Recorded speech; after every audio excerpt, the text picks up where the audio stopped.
இவங்களை பத்தி நான் சொல்லியே ஆகணும். ஃபர்ஸ்ட் அவங்க வீடியோ பாருங்களேன். பிரெக்னன்சி கண்டுபிடிச்சிட்டாங்க. அது வந்து உண்மையாயிருச்சு. பிரெக்னன்சி ரிவீல் வந்து ஃபேமிலியிலே எல்லாரும் எக்ஸ்பெக்ட் பண்ணிட்டு இருந்த ஒரு விஷயம். அது நடந்ததுனால எல்லாரும் ரொம்ப ஹாப்பி. நாங்கள் ஆல்ரெடி எங்கள் வீடியோஸை நீங்கள் ரீசெண்டாக பார்த்துட்டு இருந்தீங்கன்னா உங்களுக்கே தெரியும். இந்த ஆஸ்ட்ராலஜி பற்றிலாம் ரீசெண்ட் வீடியோஸ்லேயே சொல்லியிருப்போம். ஃபர்ஸ்ட் வந்து நாங்கள் எங்களோட டேட் ஆஃப் பர்த் மட்டும்தான் அவங்களுக்கு கொடுத்தோம். இந்த 2026 உங்களுக்கு குழந்தை இருக்கும் அப்படின்னு சொன்னாங்க.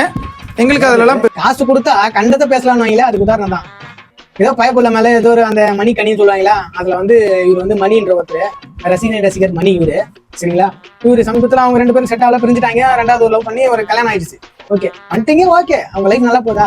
ஆனா நீங்க பண்றது ஓகே, ஆனா இந்த மாதிரி தேவையில்லாம எதுக்கு ஆடுக்கெல்லாம் போய் ப்ரொமோட் பண்றீங்க? ஆஸ்ட்ராலஜின்னு ஒரு ஆடா உங்க 2026 உங்களுக்கு குழந்தை போன்றோம் சொன்னாங்களா, அது நான் என்ன இது? சரி, அந்த ஆஸ்ட்ராலஜில போயிட்டு எனக்கு ஆம்பளை குழந்தை பொம்பளை குழந்தைன்னு கேட்க முடியுமா? காசை கொடுத்தா நீங்க அதை கூட சொல்லுவீங்க.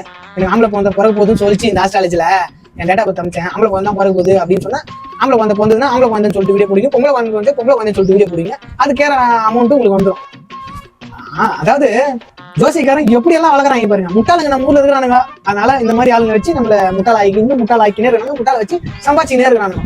பாத்துக்கலாம், டிஜிட்டலாவும் வந்துட்டானுங்க ஏமாத்துறதுக்கு.